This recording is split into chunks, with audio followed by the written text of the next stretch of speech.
Gente, boa noite. Vocês conseguiram assistir o vídeo que eu passei pra vocês? Assisti.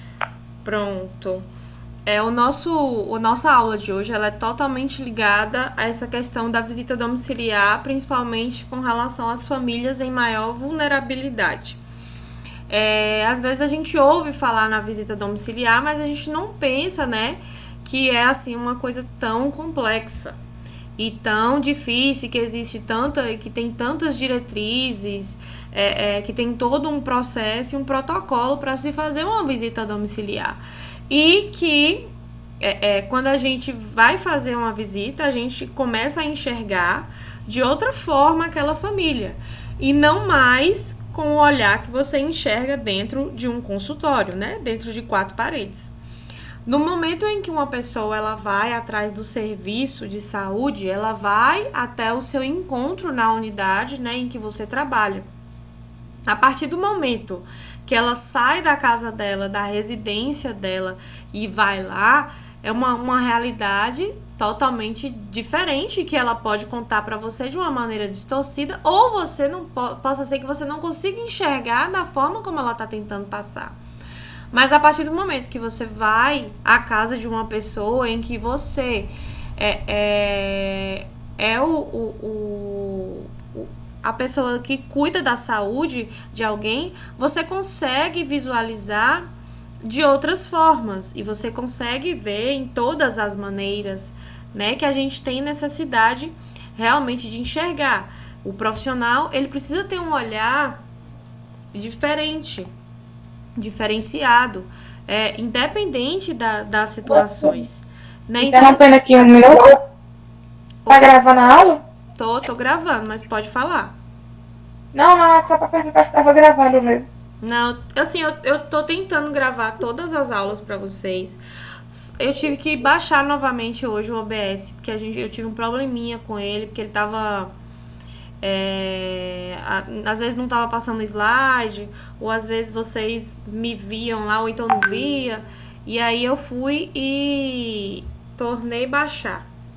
Deixa eu tirar aqui o, o WhatsApp tá ligado aqui, senão vai ficar atrapalhando a gente. Pronto, então vamos lá. Primeiramente, eu fiz uma parte, né, aí é um levantamento histórico de como a gente chegou a essa questão, né, da visita domiciliar e como é que se chegou no Brasil, como se detém até hoje e como é que nós, enquanto profissionais, fazemos essa visita e como ela precisa ser feita. Isso vai depender, logicamente, de cada usuário que nós temos. Então, é por isso que é tão importante a territorialização, conhecer o território em que a gente vai trabalhar, em que a gente trabalha. Então, assim, historicamente, o cuidado domiciliar à saúde é uma prática que remonta à própria existência das famílias, comunidade e organização social. O objeto atenção domiciliar, portanto, diz respeito apenas a uma parte das práticas de cuidado domiciliar, tá? Então, essa questão de atenção domiciliar é apenas uma das práticas que podem ser feitas em domicílio. Particularmente as que implicam uma convivência entre profissionais de saúde e cuidadores familiares. Bom, e aí, para surgir no nosso país, logicamente, a gente passou por todo um processo e foi exatamente na crise, né, do modelo médico hegemônico liberal que começou a surgir a questão das necessidades, né, a questão do envelhecimento populacional. Com isso, a gente também teve uma transição epidemiológica nessa mesma época, uma vez que as doenças elas deixaram de ser aquelas doenças pestilenciais e passaram a ser doenças, né, transmissíveis, de maior patogenia. A gente teve aí a questão crescente das infecções sexualmente transmissíveis. Então, tivemos essa questão da transição epidemiológica nessa época também. E logicamente, né, a questão da demanda pela melhor qualidade de vida. As pessoas começaram a procurar um cuidado mais integral, um cuidado mais contínuo com elas mesmas. E isso ajudou a questão das práticas anti-hegemônicas, então enfraqueceu a hegemonia e ajudou muito na formulação das novas estratégias, né, para os mecanismos de cuidado à saúde. Então, assim, a ação e a atenção domiciliar, ela surge, na verdade, como alternativa ao cuidado hospitalar. Né? Ela buscava e ela visava provocar justamente essa possibilidade do indivíduo retornar ao seu domicílio.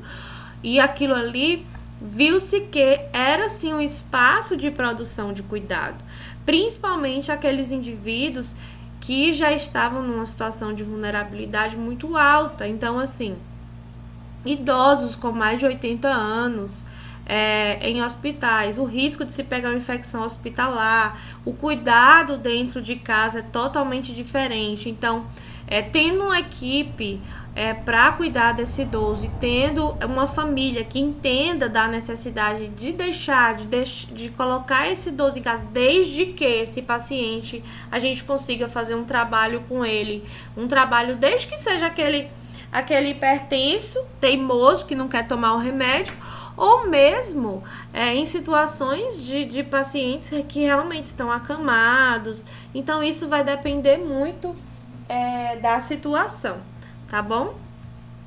Então, assim, no Brasil, a atenção no domicílio contou inicialmente, né, com os médicos da família, os profissionais legais da medicina.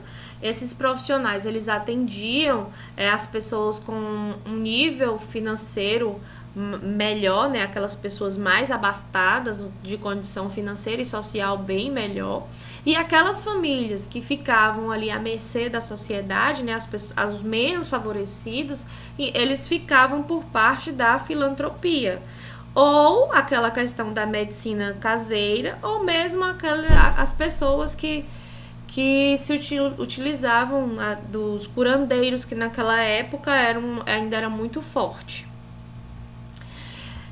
E a gente teve aí, mais ou menos em meados dos anos 50, um serviço de assistência médica domiciliar chamado SAMDU. Né? Ele foi fundado em 49, ele era vinculado ao Ministério do Trabalho, na época que a saúde não tinha ministério ainda, a gente ainda era nós éramos vinculados ao Ministério do Trabalho, até por conta da questão da previdência social. Então é nessa época que a gente tem a primeira experiência de atendimento domiciliar, né, no nosso país, e ele era sim organizado como um serviço. Não como o serviço que a gente tem hoje, mas sim, era um serviço planejado, tínhamos a questão da assistência domiciliar, daqueles servidores do Estado, né, principalmente os servidores públicos mesmo do Estado, e a gente teve um marco, né, disso na capital de São Paulo, foi onde surgiu primeiro, e somente em 2000, tá, gente, no Brasil, que surgiram assim, começaram a existir diversas experiências e projetos direcionados para a atenção no âmbito do domicílio. É nessa época também que a gente tem um boom, né, do HIV/AIDS.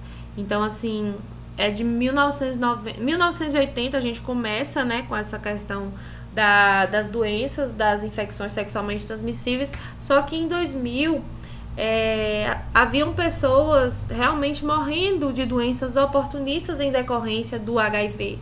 Então, muitas pessoas, de 80 até 2000, 2005 mais ou menos, morreram muitas pessoas em virtude das doenças oportunistas do HIV.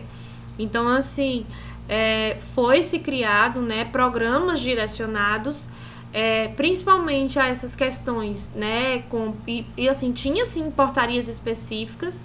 Então, a gente tinha um programa de atenção domiciliar terapêutica para a AIDS, e a gente tinha um programa direcionado à atenção à saúde dos idosos também. Na atenção básica, várias ações são realizadas no domicílio, como cadastramento, busca ativa, ações de vigilância, de educação em saúde. E cabe destacar também a diferença desses tipos de ações quando realizadas isoladamente, daquelas destinadas ao cuidado ao paciente com impossibilidade, dificuldade de locomoção até a unidade básica. Lembrando, gente, pelo amor de Deus, eu quero pedir eu quero pedir uma visita domiciliar. a gente quando pede uma visita domiciliar é porque o paciente, ele não tem possibilidade, ele está impossibilitado de ir até a unidade, ou ele tem dificuldade de locomoção para chegar até essa unidade, né? Ele tem que apresentar algum tipo de agravo que tenha realmente a necessidade da equipe sair, né, fazer um planejamento, uma programação para fazer um atendimento a essa pessoa fora da unidade, porque isso tudo é trabalho, e isso faz parte da atenção básica, faz, mas tem que ser feito realmente com aquelas pessoas que têm necessidade de fazer isso. Às vezes as pessoas vão lá, eu quero uma visita domiciliar, não é assim, né, tem critérios, tem diretrizes, é tudo estabelecido em portaria. Então, o profissional, ele vai mediante a situação que realmente tem necessidade.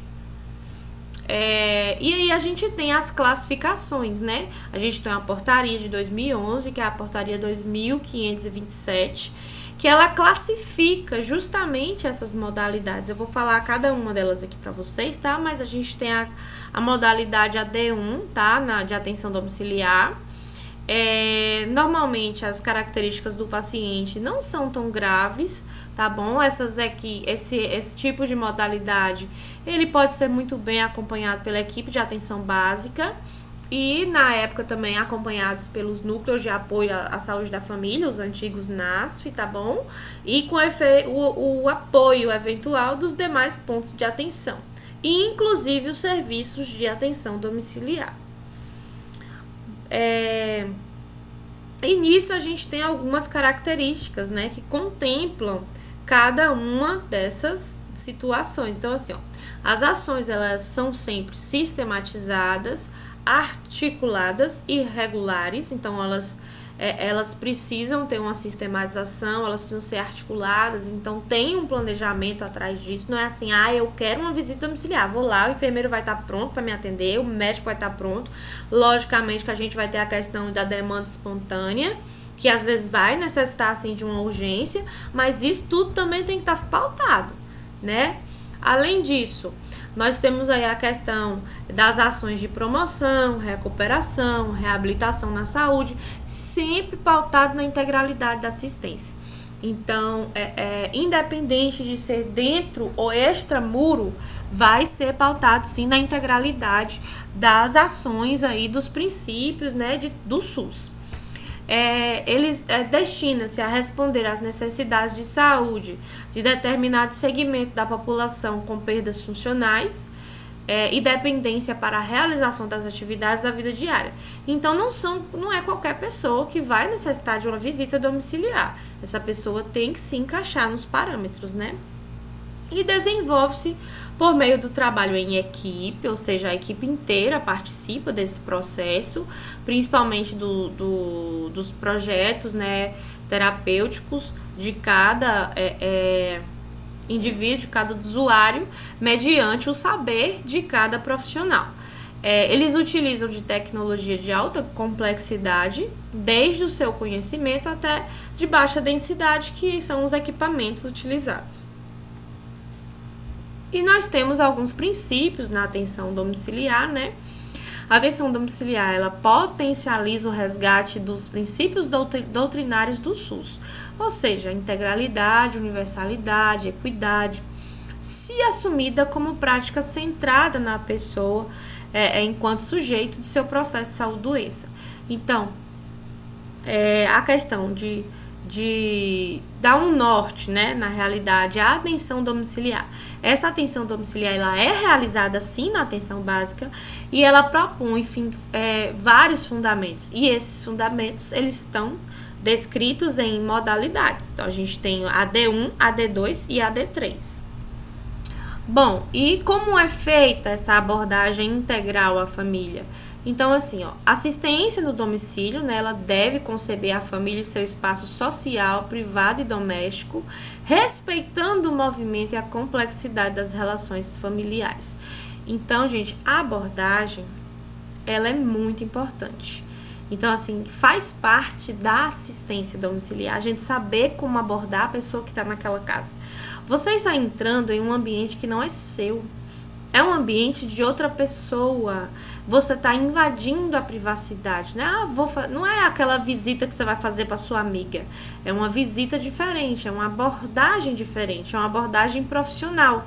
Então, assim, no momento que você adentra ali, você vai conhecer todos os processos daquela família, você vai saber a renda daquela família, você vai saber a situação que aquela família vive. Por exemplo, o vídeo que eu passei mais cedo para vocês, aquele vídeo tem algumas situações que mostram uma menina nova, né, que teve filho, o pai do filho da menina sumiu, e ela mora numa casa onde tem apenas um colchão, e ela divide esse colchão com a mãe, com a avó e com o filho dela. Então, a gente vai se deparar com situações assim. Então, nunca é bom você ir fazer uma visita domiciliar sozinho. A gente sempre pede para ir acompanhado do agente de saúde, ou do agente de saúde, de um técnico de enfermagem também, de alguém que trabalha na unidade, que já conhece a família, que tem essa questão do convívio com a família, porque isso tudo facilita no momento do elo de ligação que a gente precisa ter, né, com essa família. Então, assim, a gente tem que prestar bastante atenção com relação a esse universo, porque é um universo particular da família. A gente está entrando ali, a gente vai intervir diretamente na saúde dessa família e dos seus membros, e não apenas na saúde, mas também em outras questões, tá? Então, assim, assistir as pessoas no domicílio é diferente. Você está cuidando da saúde da família de forma integral, de forma dinâmica, porque você está saindo do seu espaço para poder conhecer o espaço do outro. E ali você vai ressignificar coisas, você vai reconstruir relações ali. Bom, e com relação ao conhecimento, né, de cada tipo de usuário que eu vou prestar atendimento, e eu tenho que saber qual tipo de atendimento que eu vou prestar a ele, qual tipo de usuário ele para que eu preste esse atendimento realmente de qualidade e de acordo às características dele. Então, normalmente, o usuário que ele precisa de uma atividade domiciliar de nível 1, ele normalmente vai ter problemas de saúde controlados, né? Esses problemas, eles são totalmente compensados, e a equipe de atenção básica, ela tá ali tratando desses problemas, né, de uma forma contínua. Então, normalmente também são pessoas que têm uma dificuldade ou uma impossibilidade física de locomoção, de ir até a unidade. Normalmente também é um usuário que necessita de cuidados de menor complexidade, tá? Incluindo os cuidados referentes de recuperação nutricional, recuperação da saúde no setor, tanto no setor SUS como no setor privado. E a gente também tem a questão aí de ser um paciente que vai com menor frequência, que nos procura com menor frequência, tá? Aí ele não vai ter tanta necessidade dos recursos de saúde. Então, a frequência das visitas vai ser definida a partir de uma avaliação clínica, tá? Mas normalmente é uma visita que vai ser aí de uma vez ao mês para um acompanhamento. Então, dentro da capacidade de atendimento, é possível fazer sim esse acompanhamento pela unidade básica de saúde. Aí nós temos o paciente que vai precisar de uma atividade. Oi? O que eu tô esperando terminar o assunto, mas é porque eu não enviei o trabalho ainda, era para perguntar se uma pessoa só enviando, ou tem que ser as duas pelo AVA. Pode ser uma pessoa só, não tem problema. Aí quer com cabeçalho, como é que quer com capa, contra capa? Não precisa de capa contra capa. Ou só um cabeçalho mesmo? Só o cabeçalho falando quem Como é que é? Precisa? Não precisa. Não só o cabeçalho, né? Não tem necessidade. Tá ok. Tá ok. Certinho. E aí a gente tem a questão das pessoas que têm necessidade, né, de uma assistência domiciliar de nível 2. Normalmente essas pessoas, elas têm problemas de saúde, dificuldades de impossibilidade física de locomoção, né, até a unidade básica de saúde. Normalmente todos eles vão ter, tá, gente? Habitualmente temporária, pode ser contínua, e se não houver estabilização suficiente, para cuidados em AD1. O paciente, ele pode sim sair do AD2 para o AD1, como ele pode sair do AD1 para o AD2 e o AD3, tá? O paciente, ele pode migrar, ok? E necessita de maior frequência de cuidado, logicamente, né? Recursos de saúde de maior grau e acompanhamento contínuo até a estabilização do quadro. Normalmente ele tem necessidade de visita ao menos uma vez na semana, diferente do AD1, que é normalmente aí uma vez ao mês. E no AD3, nós temos aí, ele é semelhante, né, ao paciente que se enquadra na atividade domiciliar de nível 2, mas que faz uso de mais equipamentos e necessita de procedimentos mais especiais. E as consultas, elas são habitualmente contínuas. Quando não necessita de ser uma atividade diária, normalmente esse paciente, ele consta de um cuidador dentro da casa e o profissional de saúde, ele vai lá a cada 2 dias, a cada 48 horas, vai depender muito da avaliação clínica. E a questão do consentimento da família, gente, da participação do usuário, da existência de um cuidador para esse usuário que necessita de visita domiciliar. Então, assim, a primeira condição para que ocorra assistência domiciliar é o consentimento da família, né? Então, assim, por isso tão importante o vínculo. Eu não posso simplesmente chegar lá na casa da pessoa para fazer uma visita. Porque, assim, a visita, ela pode ser aquela visita em que o paciente vai lá pedir, né? Um cuidador vai lá pedir, ou pode ser uma busca ativa, né?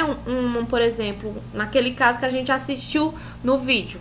Aquilo ali foi praticamente uma busca ativa, porque era uma menina que estava no puerpério, que pouco foi nas consultas de pré-natal. Então, ela simplesmente sumiu das consultas, não tinha como fechar o pré-natal dela, não tinha iniciado ainda a consulta puerperal, não fez o acompanhamento, não estava fazendo acompanhamento puerperal dela. Então, as primeiras orientações com relação ao coto umbilical, por exemplo, a amamentação, ela não teve na unidade básica de saúde. Por quê? Porque ela não foi mais, ela não participou mais. Então, a visita domiciliar, ela também serve para isso.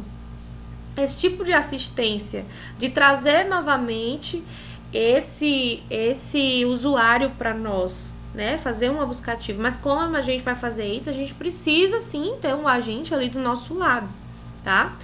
E mais, né, a assistência prestada no domicílio, ela não pode ser imposta. Então, se o paciente ele não quiser, ele tem autonomia de dizer que não quer.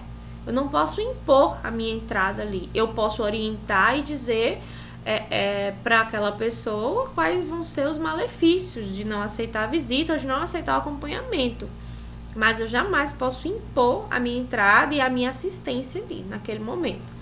Então, recomenda-se que toda a família ela esteja ciente do processo de cuidar da pessoa, não só a pessoa que necessita do acolhimento, mas a família inteira, até porque a gente está falando de um processo de saúde da família, a gente trata a família, né? A coletividade como um todo. E também é de suma importância a formalização da assinatura de um termo de consentimento informado por parte da família do usuário, né, se consciente, ou do seu representante legal. Então, gente, se a pessoa ela não quer a assistência, que ela formalize isso, porque lá na frente, se tiver qualquer problema, mas aqui nunca vieram aqui me ver, entendeu? Então, se existe sim a necessidade de formalizar essas coisas, vocês também, enquanto profissionais, formalizar isso no prontuário. Porque não é porque a pessoa não quer que você não vai ter prontuário dela na sua unidade. Você vai ter sim, você vai ter cadastro daquele usuário lá. Então, você vai evoluir no prontuário dele. Nega a visita, não aceita. Então, eu vou evoluir esse paciente. Eu vou fazer uma anotação de enfermagem, evolução de enfermagem, para me assegurar, né, que ele simplesmente negou, que ele não aceita visita, que ele não aceita nenhum tipo de assistência daquela unidade de saúde. Outra coisa, trabalho em equipe, né, e interdisciplinaridade. Então, assim, para impactar sobre os múltiplos fatores que interferem no processo de saúde e doença, é importante que a assistência domiciliar esteja pautada na questão da equipe multiprofissional. uma prática multiprofissional, é necessário. Então, assim, quando a gente fala dessa questão da interdisciplinariedade, a gente pressupõe, né, que além da medicina tradicional, né, do que a gente já conhece, a gente consiga agregar saberes, reconstruir na prática do outro, né? A gente consiga trazer uma intervenção diferente para aquele usuário, né, na prática de vários profissionais que podem construir um saber. Então é totalmente diferente você trabalhar com uma equipe e você trabalhar sozinho, né? Você tem a oportunidade de construir um saber ali, ou seja, a sua prática de equipe, ela contribui significativamente para uma abordagem muito mais integral e muito mais resolutiva daquele paciente. Então, quando a gente fala disso, a gente lembra da questão do estímulo à rede de solidariedade. O que é isso, né, professora?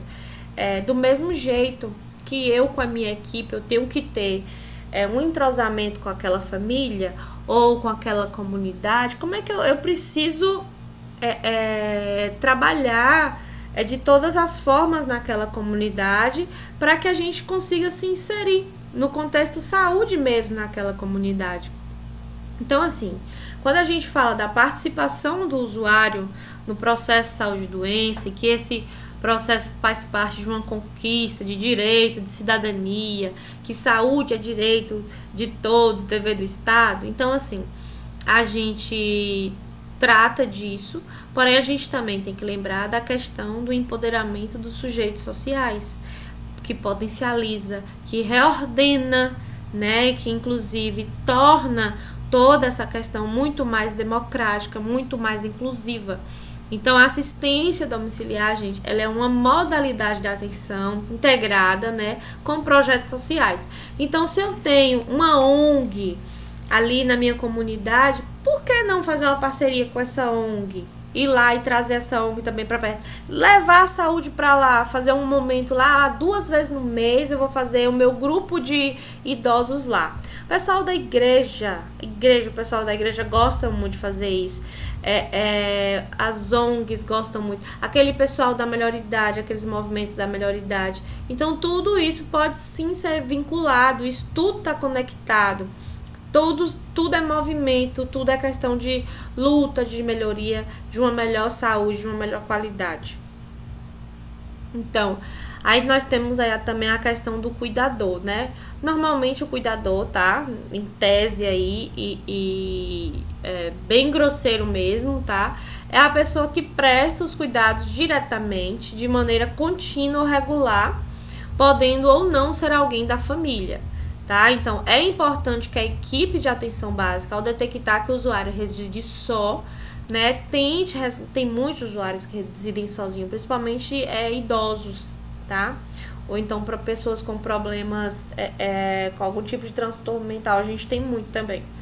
E a gente tente resgatar essa família, tá? Na ausência da família, a equipe ela deverá localizar pessoas da comunidade para a realização do cuidado, formando uma rede participativa no processo do cuidado. Então, eu vou tomar a responsabilidade de cuidar daquela pessoa? Não é assim, né? Mas nós somos corresponsáveis por isso. Então, se nós sabemos que uma pessoa ela necessita de cuidados, que aquela pessoa não tem ninguém, eu sou corresponsável para ajudar que ela tenha alguém para cuidar dela. Nem que a gente faça a nossa parte ali enquanto a equipe de saúde da família, sabendo até onde a gente pode ir, tá? Porque tem as questões éticas também. E sempre visando e procurando e pedindo um agente de saúde para ver a família. A gente sempre tem que procurar. A gente não pode deixar só e deixar solto. E a pessoa identificada para ser o cuidador, ela realiza tarefas básicas no domicílio, né? Assiste as pessoas sob sua responsabilidade, prestando-lhes da melhor forma possível os cuidados que lhe são indispensáveis, auxiliando na recuperação delas. As atribuições devem ser pactuadas entre equipe, família e cuidador, democratizando saberes, poderes e responsabilidades. Então, a prática, né, a atribuição desse cuidador vai depender muito da situação desse paciente. Isso vai ser definido, né, e pactuado de acordo com a necessidade do paciente entre a equipe de saúde da família, entre a família desse usuário e entre o cuidador desse usuário. Com relação aos critérios de inclusão, tá, gente? Desligamento na atenção domiciliar. Do mesmo jeito que eu vou ter critério para incluir uma pessoa na questão da atividade de atenção domiciliar, eu também vou ter critérios para desligar essa pessoa da atenção domiciliar. Seja porque essa pessoa evoluiu o quadro para uma melhora ou uma piora, tá bom? Então, assim, caracterização da modalidade, né, de atenção domiciliar. Eu tenho que fazer essa caracterização, ver qual é o tipo, AD1, AD2, AD3, eu tenho que ver qual é o tipo. Então, se é AD1, eu vou perceber, né, que nesta modalidade estarão os usuários que possuem problemas de saúde controlados, né, com grau de dependência para atividades de vida diária controlados também, porém não pode se deslocar, como a gente já viu. Os idosos que moram sozinhos devem ter sua condição de avaliação pela equipe, considerando ser um relevante problema de saúde pública. Essa modalidade tem as seguintes características, tá? Permite maior espaçamento entre as visitas, ou seja, aquela questão de uma vez ao mês. Não necessita de procedimentos e técnicas de maior complexidade. Não necessita de atendimento médico frequente. Isso também precisa de uma avaliação clínica, tá bom? E possui problemas de saúde controlados e compensados. Para o paciente ele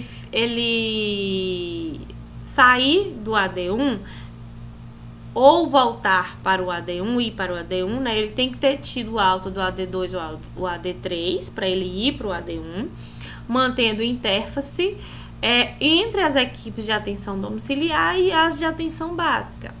Ter no domicílio infraestrutura física compatível com a realização do atendimento domiciliar, da assistência, né? E nos casos em que as condições físicas precárias implicam aumento de riscos para a saúde do usuário, elas deverão ser avaliadas pela equipe multidisciplinar, tá? Pela equipe inteira. E está impossibilitado de se deslocar até os serviços e necessitar de cuidados numa frequência de visitas e atividades de competência da atenção básica. Espera aí um instante, gente. Ai, repetiu aqui. Tá. Com relação ao desligamento, nós temos aí a questão da mudança, né, de área de abrangência, porque esse paciente ele pode mudar de endereço, então ele vai ter que ser transferido para a equipe responsável pela área do novo domicílio, ele não vai mais ficar com você, por mais que ele queira. Impossibilidade de permanência do cuidador no domicílio, a não aceitação do acompanhante, isso também é um agravo.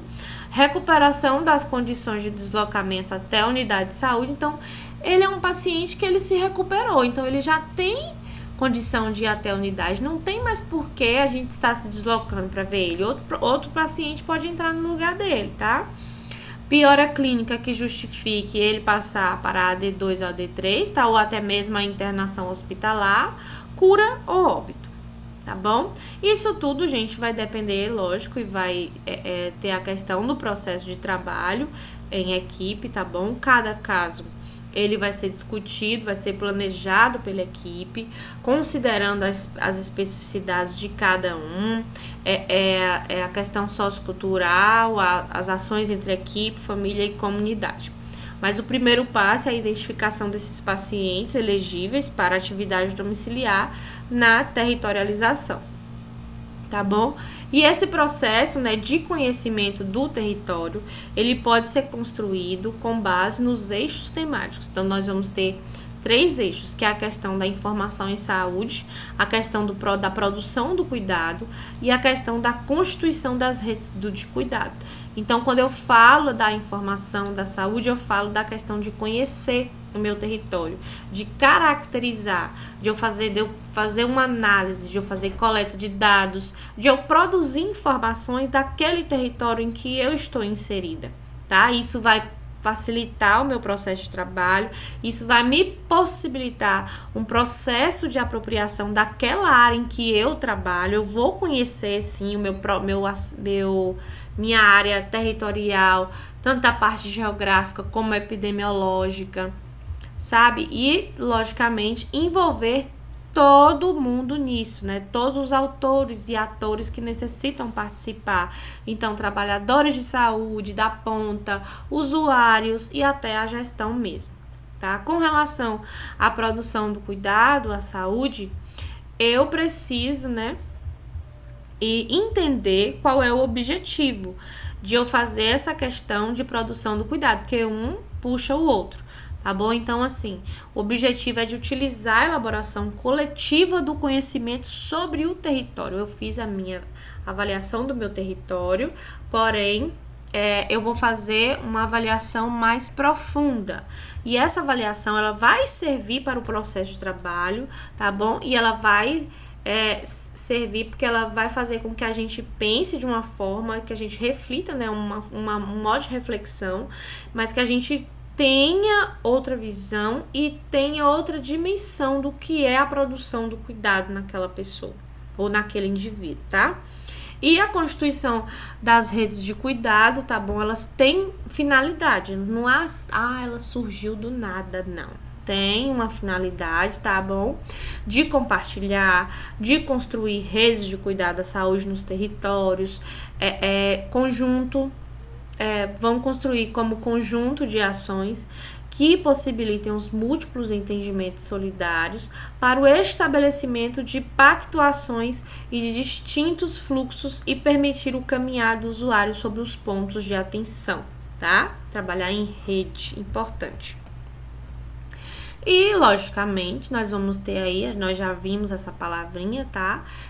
Todas as pessoas que estarão na nossa visita domiciliar, nós vamos sim ver a necessidade de elaborar um plano de cuidados, um projeto terapêutico singular, PTS, também como a gente conhece, tá bom? E isso, logicamente, nos casos mais complexos, né? Cada paciente é um paciente, cada paciente exige uma proposta, exige um tipo de serviço, exige um tipo de equipamento a ser utilizado, vai exigir uma conduta diferente, uma periodicidade de visitas, e isso tudo eu vou fazer de acordo com a necessidade desse paciente, elaborando um plano de cuidados com a minha equipe multiprofissional para esse paciente, objetivando a melhora dele e tendo como meta, né, traçar uma meta da previsão de tempo da permanência desse meu usuário. E nós temos aqui também com relação às atribuições da equipe de saúde no domicílio, na atenção básica, tá? O primeiro é respeitar os princípios da assistência domiciliar, buscando estratégias para aprimorá-las, tá? Compreender o indivíduo como sujeito do processo de promoção, manutenção, recuperação de sua saúde e visualizar, gente, esse indivíduo como agente corresponsável pelo processo de equilíbrio entre a relação saúde e doença. Ele também é responsável por ele. Nós, enquanto equipe, somos corresponsáveis pela saúde dele, de orientar, certo? Coordenar, participar e ou nuclear grupos de educação para a saúde, fornecer esclarecimentos e orientações à família, logicamente, como a gente já faz, monitorizar o estado de saúde do usuário, facilitando a comunicação entre a família e a equipe, desenvolver grupos de suporte com os cuidadores. Esses cuidadores, eles também precisam ser cuidados, assim como nós, quem cuida também tem que ser cuidado. Então, desenvolver grupos de suporte para eles, né? Realizar reuniões com o usuário, com família, com os planejamentos, avaliações dessas questões das atividades que estão feitas no domicílio, está tendo uma melhora do quadro do paciente, como é que está? Otimizar a realização desse plano assistencial. Então, realmente, ver se está funcionando, ver se está bom para o paciente, se está bom para a equipe. A gente precisa aprender a otimizar também os espaços. Fazer a abordagem familiar, considerando o contexto socioeconômico e cultural em que a família se insere. Então, a abordagem ela vai ser diferenciada, vai depender do contexto em que essa família vive, né, onde ela está inserida. Garantir o registro no prontuário domiciliar e da família na unidade de saúde. Fiz uma visita domiciliar, eu tenho que ter meu livrinho da visita domiciliar e sim, eu tenho que fazer o registro no prontuário, não posso esquecer. Orientar a família, né, sobre os sinais de gravidade, condutas a serem adotadas. Normalmente a gente orienta a família toda e principalmente ao cuidador, tá? A gente também dá apoio à família, tanto para o desligamento após a alta dessa questão da atividade que é feita no domicílio, quanto para o caso de óbito também de usuários, né, em domicílio. Avaliação também da condição da infraestrutura física desse local onde o usuário está inserido, o acompanhamento do usuário conforme o plano traçado pela equipe, pela família, e sempre fazer isso com a concordância, né? É uma pactuação que a gente faz da família com essa assistência domiciliar que é feita. E buscando também sempre garantir, né, assistência integral, resolutiva para esse paciente, livre de danos ao usuário, tá, da atividade domiciliar. Trabalhar as relações familiares, tá, gente? Trabalhar essas relações familiares na busca pela harmonia, otimizando ações para um ambiente familiar terapêutico. Solicitar a avaliação da equipe de referência após a discussão do caso. Então, a gente precisa ver quem é essa equipe de referência, esse paciente precisa de quê, de algum tipo de especialista, qual é a necessidade maior dele. E o suporte emocional também precisa ter, que aí é onde mora a questão de uma equipe realmente multiprofissional. A existência de mecanismos de coordenação assistencial por todo o contínuo da atenção facilita o funcionamento da rede. Consequentemente, fortalece, né, perante as dificuldades enfrentadas no cotidiano do trabalho, com o fluxo restrito de informação sobre os pacientes entre os pontos de atenção ou a falta de responsabilização entre os níveis assistenciais do cuidado ao paciente. Aí a gente tem alguns exemplos de mecanismos de coordenação assistencial. Dentre eles, a gente pode destacar a questão da definição do perfil assistencial. Como é que eu vou definir o perfil assistencial daquela equipe, daquela comunidade? Através de territorialização, do conhecimento mesmo do local, de tudo, né? A existência dos protocolos clínicos definidos da linha de cuidado, que é a questão dos POPs, né? São os planos operacionais padrões que normalmente existem dentro das unidades de saúde. O uso de itinerários terapêuticos do paciente. Então, analisar, né, ver a análise do percurso terapêutico empreendido por esse paciente, logicamente, fazendo o uso dos saberes de outros profissionais. O matriciamento, gente, entre profissionais. Isso é uma coisa que vocês vão aprender quando vocês estiverem trabalhando, tá? Que é a questão do matriciamento. Tanto da matriz de intervenção, que é feita enquanto território, quanto o matriciamento entre profissionais, que é a melhora de vocês mesmos, né? Ver onde é que vocês estão acertando e procurar acertar mais e mais. E ver também onde vocês estão errando, para que não erre tanto. O uso de ferramentas de gestão da clínica, tá? Gestão de casos, telemedicina, hoje muito utilizada, principalmente pós-pandemia. Telesaúde, que é uma ferramenta importantíssima também para o profissional de saúde. Gestão da linha de espera, da lista de espera. Então, realmente gerenciar essa lista de espera, gente. Não é, vou botar fulano, logicamente que a gente vai ter a questão da prioridade. Mas, normalmente, as pessoas que necessitam de visita domiciliar, todas são prioridade, tá bom? Registro eletrônico de saúde também. E, gente, com relação à visita domiciliar, é uma aula significativamente curta, tá? Até porque é um assunto, se vocês forem pegar o livro, que tem um caderno de visita domiciliar, ele é um caderno bem grande, são 2 volumes, tem o volume 1 e o volume 2. Se não me engano, são 300 páginas, mais ou menos. Vocês podem pegar, eu não me engano, é o caderno 41, parece que é o 41. Vocês podem sim utilizar desse caderno, que é muito interessante para fazer a leitura, tá? Para fazer esse acompanhamento. É super interessante para vocês que estão aprendendo agora, que estão entrando no mundo da saúde coletiva, né? Como um todo.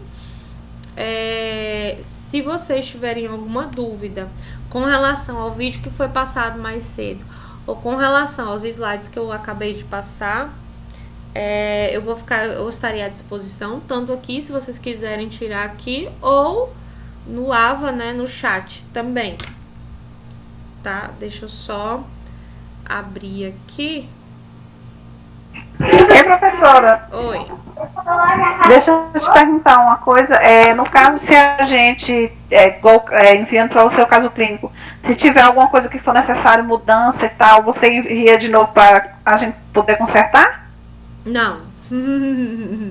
Não, porque... Ah, tá. Porque não, assim, porque a Amanda, ela fazia, no caso do caso clínico, quando tinha algum erro, ela enviava para a gente poder, né, quem não tem muita prática. Se for um erro que eu perceba que é um erro de todas as duplas, eu posso dar uma chance de vocês consertarem novamente. Agora, se for um erro de uma única dupla, é uma atividade avaliativa, né? Certo.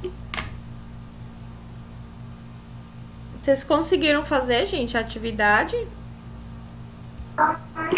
Morrendo, mas sim, tá enorme, meu Deus do céu. Olha, não é tão grande assim. O texto é grande, realmente, eu confesso que é grande. Mas é uma atividade boa de se fazer. E vocês aprendem realmente fazendo ela.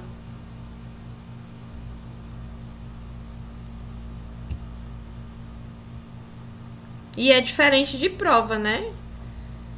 Não é aquela coisa de prova. Realmente vocês têm que pensar. Tem que botar a cabeça para funcionar. Gente, se vocês não tiverem mais dúvidas, eu vou desligar, porque eu acho que a maioria de vocês está tentando postar a atividade, né, no AVA.